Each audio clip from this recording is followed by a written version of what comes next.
Presse In. Le décryptage de l'actualité vu par iWeb.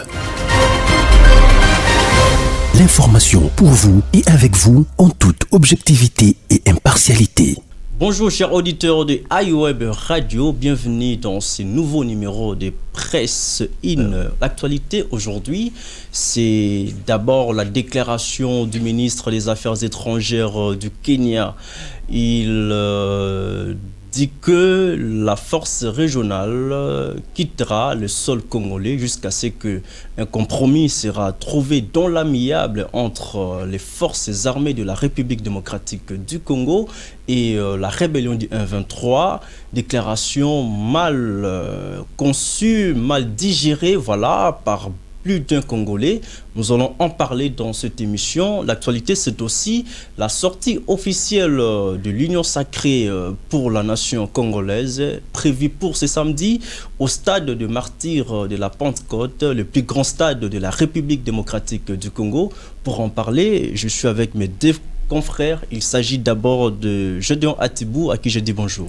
Bonjour à toi Socrate Ngonga Gilbert, bonjour à nos auditeurs, bonjour à nos internautes et à tous ceux qui nous font confiance. Et pour un certain moment, Pressine revient et va essayer d'analyser, décortiquer les sujets que vous avez tantôt énumérés pour l'intérêt de la République démocratique du Congo. Les pays s'agitent, le pays bouge.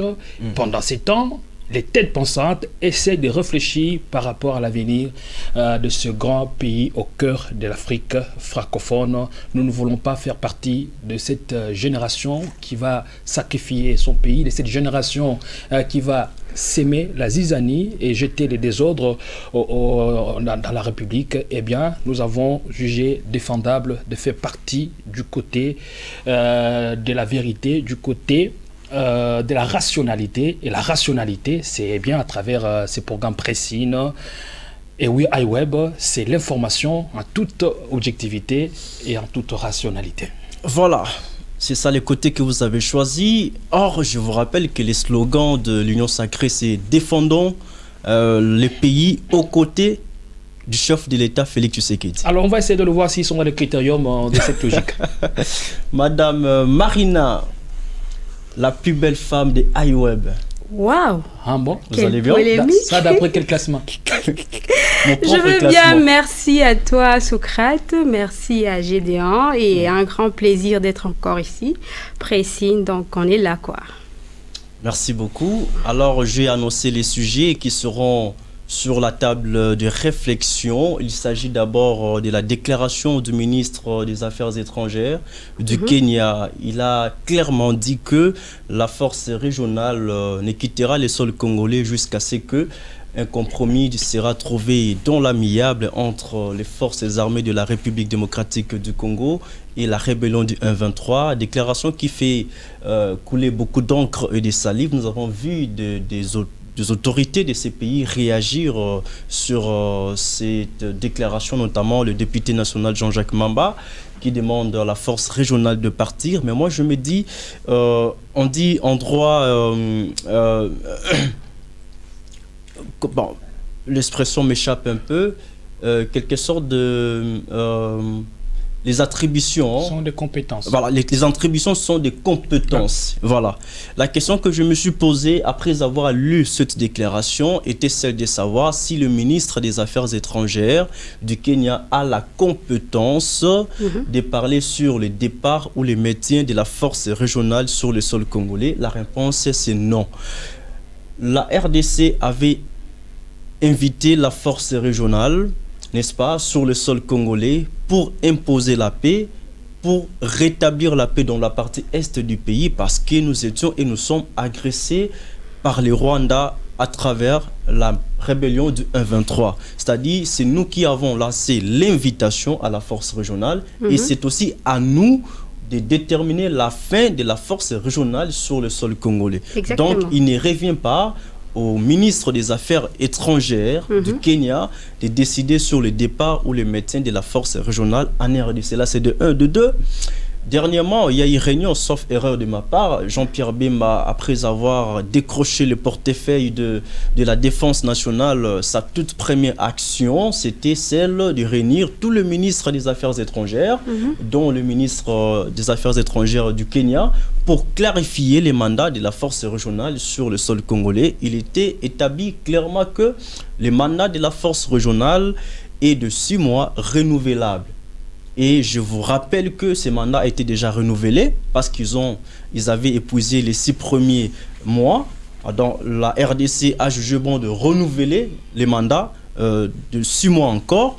Et lors de cette réunion que Bemba a dirigée à Goma, il était aussi décidé que la force régionale a un mandat offensif, donc faire la guerre à la rébellion du 1-23, ce qui n'est pas le cas jusqu'à aujourd'hui, parce que lors du dernier point de presse ou de la dernière conférence de presse animée par le commandant de la force régionale, il s'est réjoui du fait que la force régionale a pu créer une cohésion en quelque sorte entre les forces armées de la RDC et la rébellion du 1-23. Il a dit que c'est grâce à la force régionale qu'il y a aujourd'hui les cessez-le-feu entre les militaires loyalistes de la RDC et les rebelles du 1-23.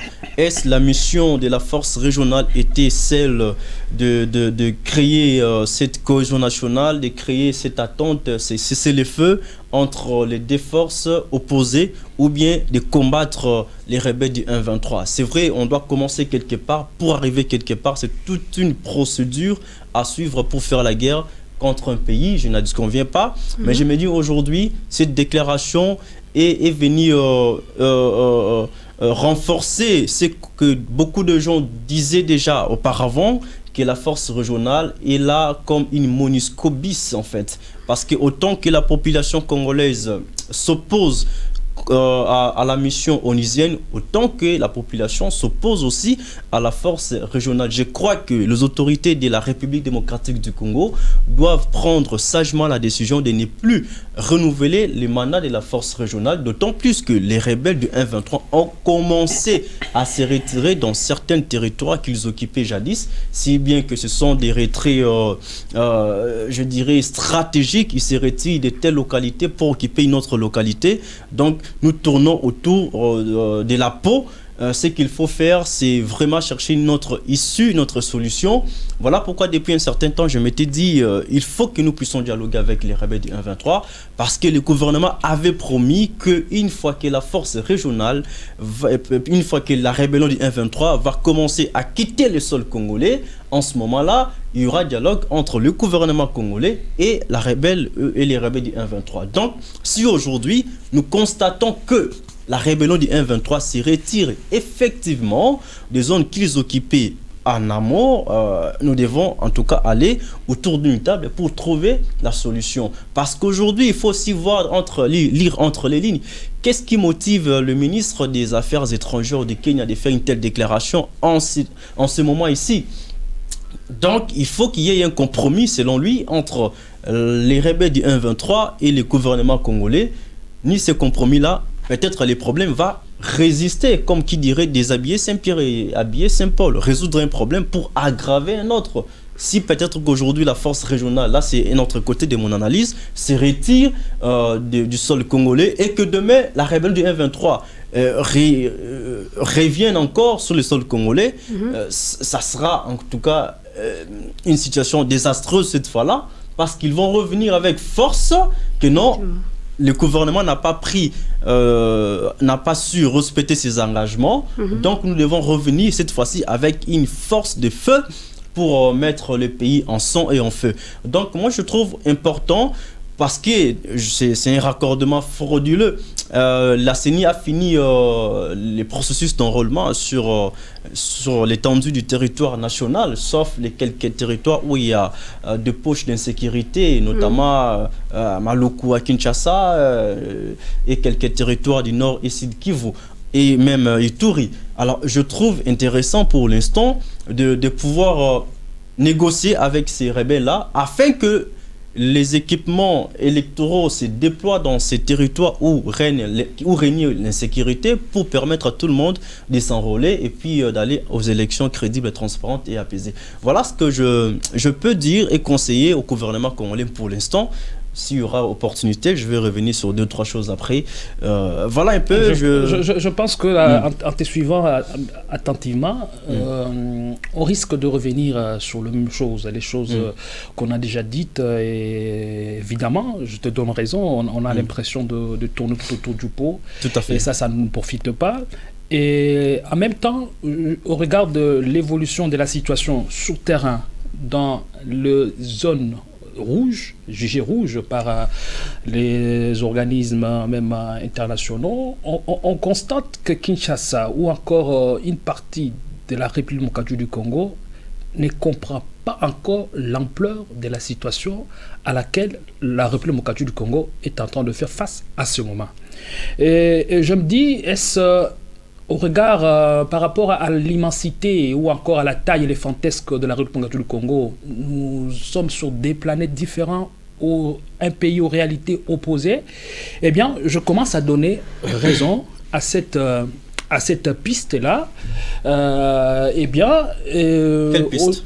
À la piste selon laquelle nous sommes dans un pays aux réalités opposées. Okay. Les réalités de l'Est, les réalités de l'Ouest ne sont pas le même. Et on pense que la réalité à laquelle la population cunoise est confrontée à Kinshasa, on pense que c'est la même à celle à laquelle sont confrontés nos compatriotes dans la partie orientale du pays. Et ça risque d'embraser le pays. Nous devons en tout cas être vigilants parce que la période est tellement suspecte. La période est tellement suspecte et les choses ne sont pas à notre avantage, non plus à notre portée. C'est ce que nous devons quand même essayer de comprendre. L'ignorance nous fait croire que voilà, on a le contrôle de la situation sous terrain. L'ignorance nous fait croire que la RDC peut bien voir l'autre bout, la lumière de l'autre bout du tunnel, ce qui n'est pas le cas lorsqu'on scrute entre les lignes et les interlignes la présence de cette force d'interposition de l'EAC. Combien nous sommes revenus sur combien de fois nous avons décrié la présence de l'EAC, combien de fois nous avons alerté, préciser et signifier au gouvernement que la force régionale de l'EAC était là pour un agenda bien précis et pour un agenda bien déterminé. Et donc, la force de l'EAC aujourd'hui, à comparer au groupe, à la rébellion à dominante Tutsi M23, obéissent au même agenda, obéissent au même principe et obéissent à leurs parrains communs que nous connaissons. Alors, le problème, c'est quoi? Le problème, c'est que nous n'avons pas pris les choses au sérieux en analysant et en anticipant les événements.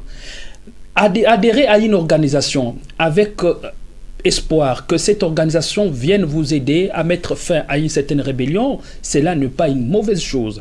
Mais il faut interroger et étudier le choix qu'on essaie d'opérer sur une organisation.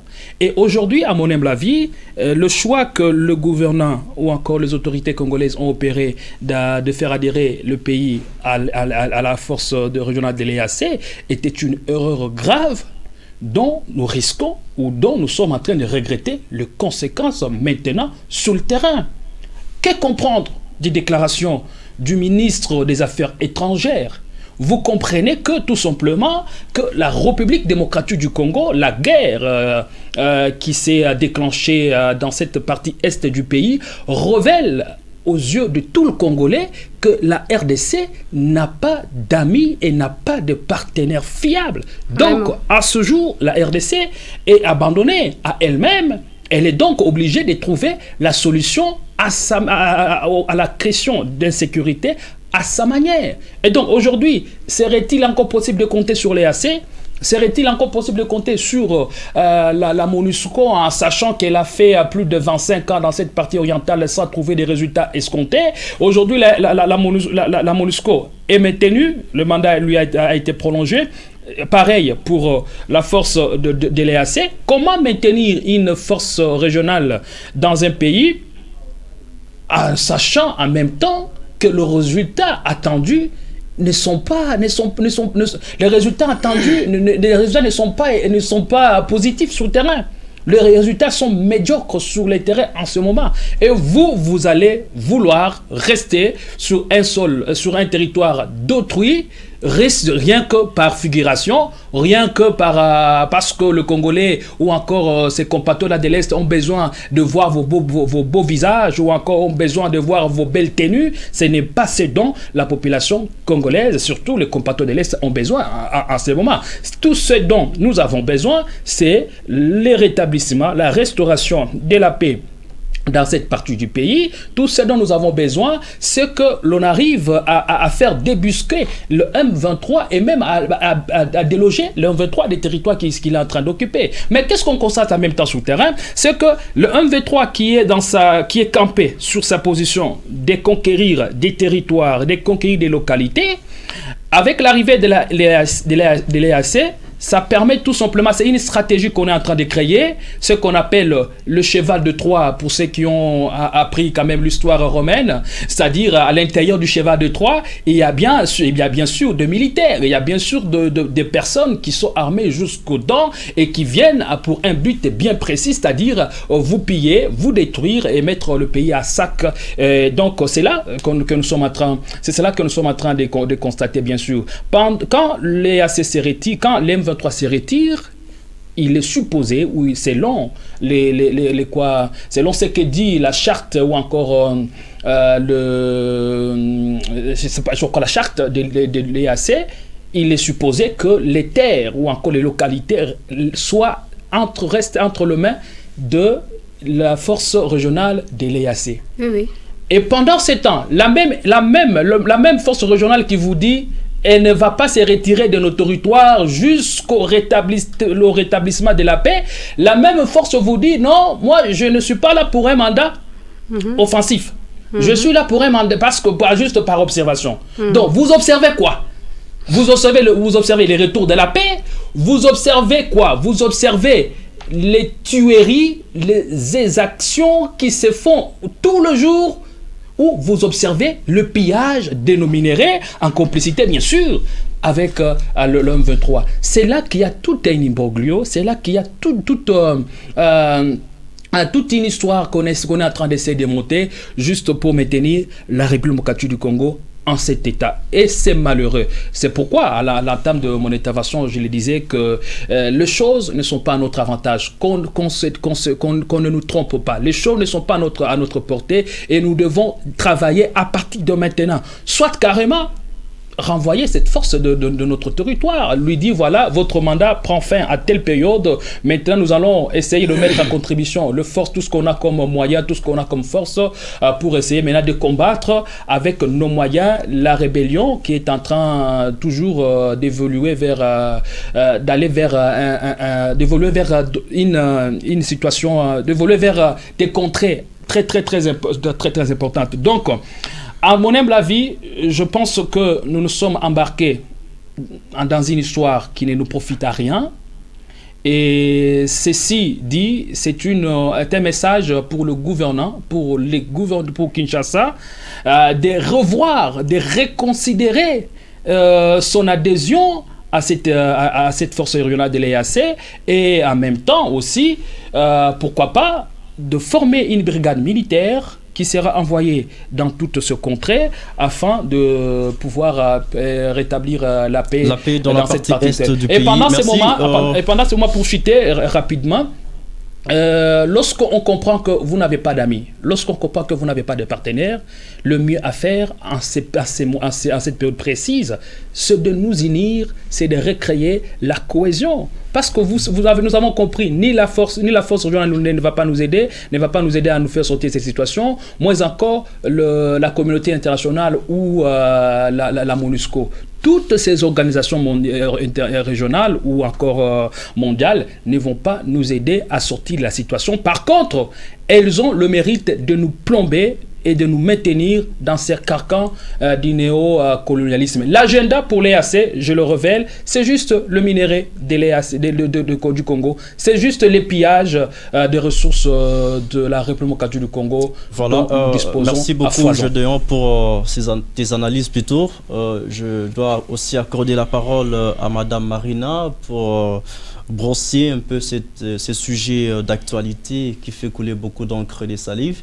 Peut-être avant juste une façon de vous relancer, moi je me dis, à l'allure où vont les choses, nous risquons d'avoir une guerre dans les prochains jours entre les forces armées de la RDC et la force régionale qui refusera et qui refuse déjà de quitter les sols congolais. Et cette fois-là, ça sera une guerre entre nous, la RDC, et la force régionale. Donc la guerre doit changer de camp. Ça ne sera plus la guerre entre la RDC et le Rwanda à travers les M23. Ça sera plutôt la guerre entre la RDC et la force régionale qui refuse déjà de quitter publiquement le sol congolais.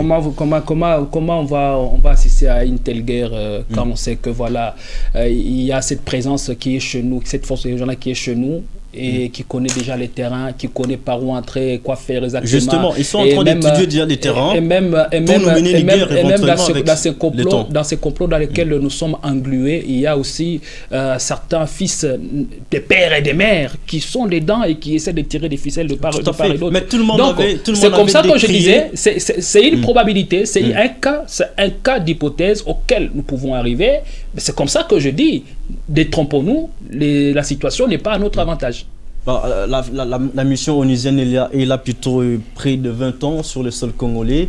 Mission jugée négative, inefficace sur le terrain. Nous avons la force régionale, même finalement.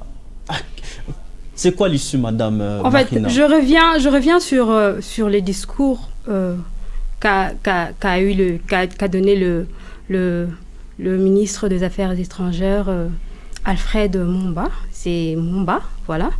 Dans sa phrase, je tire la phrase qui m'a un peu... qui a attiré mon attention, il a dit il est important de savoir que le M23 est en opération en RDC depuis plus de 30 ans, donc nous travaillons ensemble. Le M23? Oui, c'est la phrase. C'est sa phrase, en tout cas, c'est ce que j'ai vu. Et il faut faire attention au discours assez vendeur d'illusions. Parfois, ils essaient de nous tirer, oui, en fait, de nous embrouiller. C'est même sur ça. Avec des déclarations à la porte de pièce. Oui. Donc, il a dit 1,23. Il a dit... C'est peut-être par infirmité de langage. Oui. En fait, je pense que... non, c'est même pas ça qui m'a vraiment tiqué. C'était plus quand il dit nous travaillons ensemble.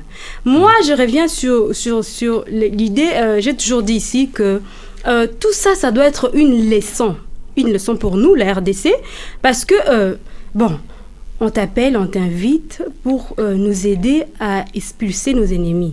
En fait, oui, normalement, c'est comme ça. Donc, quand on invite une personne, c'est-à-dire qu'on croit en ses compétences, on lui fait confiance suffisamment. Donc, et quand cette personne vient, on donne suffisamment de droits pour exercer, suffisamment d'espace et de décisions à prendre pour finaliser sa mission. Donc, je pense qu'il est temps pour nous de comprendre que la situation nous échappe, nous n'avons pas d'alliés. Il est temps que la RDC ferme ses portes à tout le monde et que la RDC se prenne en charge. Et qu'est-ce que vous proposez si nous fermons plutôt la porte à tout le monde? Et après, à scruter ces propos, je la vois s'inscrit dans la logique de l'ancien ministre de la RDC, Adolphe Muzito, qui dans ses multiples tribunes a proposé comme solution idoine et chirurgicale à cette question de sécurité l'élévation des murs nous séparant. Frontières, ça coûte, ça demande beaucoup d'argent. Oui, en fait, déjà c'est que nos autorités payent ici, on dépense déjà beaucoup. En fait, ce qu'on dépense pour juste l'armée, c'est déjà beaucoup. C'est que l'Union sacrée ça sera pas. Attends, Gédéon. Il est question. À évaluer des millions à des millions entre le RDC et le Rwanda va résoudre les problèmes. Parce que ces murs-là peuvent être bombardés. Je pense que, s'il te plaît, Gilbert, je pense que c'est une question de réflexion. Quand vous élevez les murs et que c'est par un concours de circonstances, le mur arrivait à être bombardé. Donc, c'est là, sous-entend clairement que c'est une déclaration ouverte de guerre contre la République Ah du oui. Congo. Les Rwandais Et donc, malheureux, Non, en ils fait, peuvent utiliser je une pense rébellion pour bombarder ces murs et qui moi, j'irai pas nous à massacrer dire comme, il a quand l'habitude on de le faire. érige des murs. Lorsqu'on enlève des murs, il y a aussi des murs avec des murs qui résistent au bombardement. Et il y a des murs Oui, qui ça, résistent. c'est- Voilà pourquoi je dis que ça à coûte. des- Ça demande coûterait beaucoup de d'argent. millions, des milliards oui, même. oui. Socrate, je te pose Ça une demande question. beaucoup de milliards. Êtes-vous sûr que la République du Congo N'a Non, pas c'est cet un argent. problème de de moyens. priorité. Nous avons l'argent. Et mais la priorité, selon vous, c'est les priorité élections. Pour le moment, c'est le maintien de la paix. C'est les le élections. retour de la Deuxièmement, paix, bien c'est les sûr. élections, parce que moi, je vous ai dit- C'est la priorité. Oui, le maintien de la paix et les élections, le social du peuple congolais, c'est ça les trois priorités Voilà. pour le moment. La priorité- Et après, s'il faudra construire un mur de séparation entre les Rwandais et la Voilà. RDC, c'est après les temps. Voilà. Après, Gilbert, moi, je pense je suis que- ébahi, Ce mur, oui, on je le suis défend consterné, même. je suis abasourdi quand tu parles, quand tu dis que la priorité, c'est les élections. Non, je n'ai pas Non, dit que d'abord, les élections. La qu'on priorité, rétablisse c'est la le paix. maintien de la paix, Oui. les élections Les et le élections. social du peuple congolais. Donc, je pense C'est que ça, les élections l'échelle des prendraient valeurs. la troisième nous place, avons en des fait. Pour priorités. l'instant- Nous avons autant de priorités. Des Non, priorités les priorités qui des accablent priorités, c'est le lesquelles? peuple. Les priorités, lorsqu'on est au pouvoir, on n'est pas au pouvoir pour son ventre. On est au pouvoir, on a été Non, c'est élu quoi la priorité pour on a toi? été élu pour servir le peuple. Donc, si le peuple ne se retrouve pas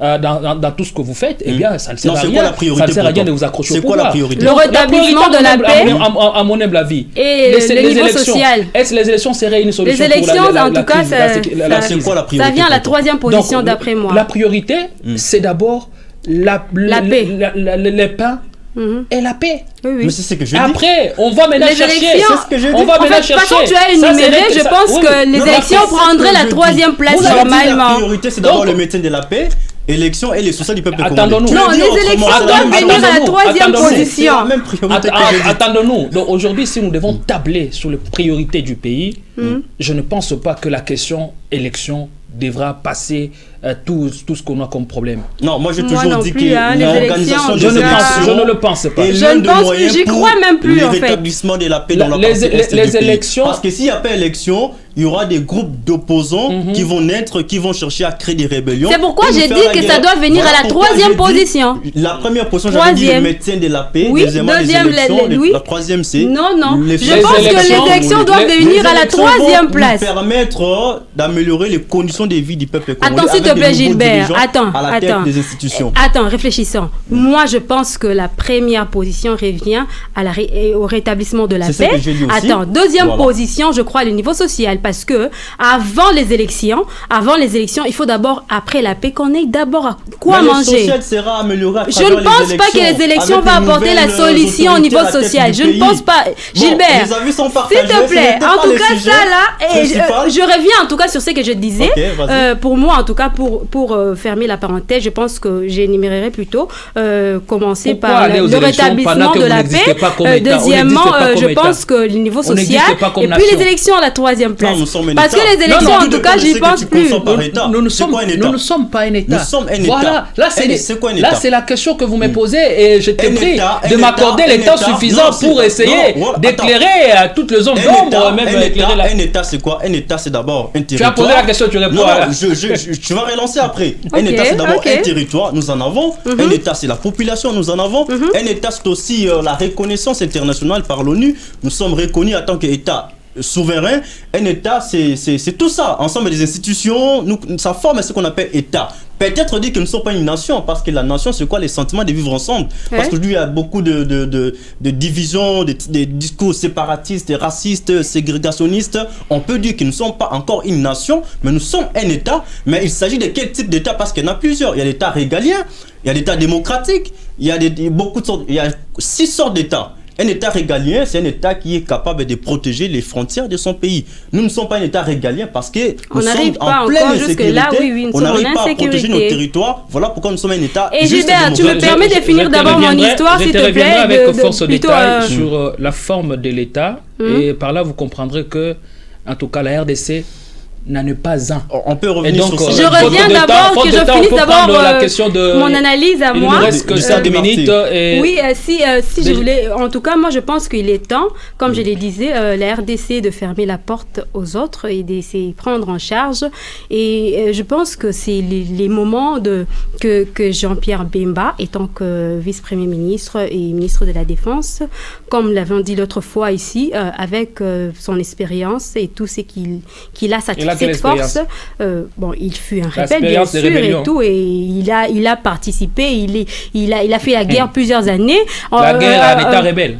Attends, s'il te plaît, on parle de l'expérience, d'accord? L'expérience en quoi? Oui. L'expérience, c'est-à-dire que quand on l'a mis, premièrement, quand on l'a mis là-bas, on a donné la défense, avec tout ce qu'il y a comme expérience, on se disait quand même qu'il va prendre, il sera, parce qu'il sait avec qui il travaille, c'est ce qu'on s'était dit. On disait que, bon, puisqu'il a déjà eu à travailler avec eux, peut-être que quand il les invite, il les donne suffisamment le moyen, parce qu'il sait comment... mettre des limites, et je reviens pour dire que c'est le moment maintenant de prouver qu'il est de taille à maîtriser la situation. L'Union Sacrée, on signale qu'il ne reste que je pense que oui, que pensez-vous sur l'Union Sacrée? La sortie officielle, c'est pour ce samedi au stade de Martyrs. En tout cas, moi, je pense que c'est pas aussi nécessaire que ça. Bon, c'est vrai, charte, oui, on accepte, mais il y a beaucoup de priorités, il y a beaucoup de choses à faire, et tous ces cas. Moi, je vois les finances, en fait. Tu vois, je vois tout cet argent qui est sorti, entre-temps, les fonctionnaires qui sont à payer, et tout ça, le niveau social est encore très, très, très, très bas, et tout ça là, au stade de Martyrs, il y aura plusieurs personnes, il y aura beaucoup, une somme assez conséquente qui sera dépensée pour ça. Je pense que c'est pas nécessaire. D'accord. Mais quand même, nous sommes au Congo et c'est faisable, donc on s'y bute. Merci, Gédéon. Ouais, quand vous êtes dans un pays où vous avez un record de performance en termes de finances, eh bien, il faut dépenser l'argent comme on le veut. En tout cas. Moi, je salue plutôt l'organisation de l'Union Sacrée de la Nation autour de Tshisekedi. Et les partis politiques, les regroupements politiques doivent s'organiser à la veille des élections, parce que le but d'un parti politique, c'est de conquérir les pouvoirs le plus longtemps possible. Je crois que l'Union Sacrée est en train de chercher à pérenniser son pouvoir conquéri. On dit quoi? Son pouvoir conquis. Voilà. Je pense que c'est important. Puisqu'on n'a pas le temps, on ne doit pas trop s'étaler sur ça. On y reviendra vraiment. Avec force. Ça mérite vraiment une suite. C'est tout un sujet pour toute une émission. Nous allons revenir sur ça. D'ailleurs, le cas de la charte, ça pose un sérieux problème. Je suis revenu dans une émission beaucoup plus élaborée où j'ai reçu un analyste avec qui on a parlé de la charte de l'Union Sacrée. Et bien, donc c'est l'occasion aussi, à temps précis, de revenir sur la sortie de l'Union Sacrée et en même temps essayer de comprendre la charte, parce qu'ici on a l'impression de beaucoup parler, mais on lit moins, et l'Union Sacrée devrait donner à tout le Congolais matière à réflexion. Tout à fait. Merci beaucoup. C'est sur cette note que nous terminons cette émission. Merci à Gédéon Atibou. Merci à Madame Marina. Merci à vous aussi, chers auditeurs, de nous avoir suivis. Les rendez-vous est pris pour demain à la même heure avec le même plaisir. Au revoir. Presse In. Les décryptages de l'actualité vus par iWeb. L'information pour vous et avec vous en toute objectivité et impartialité.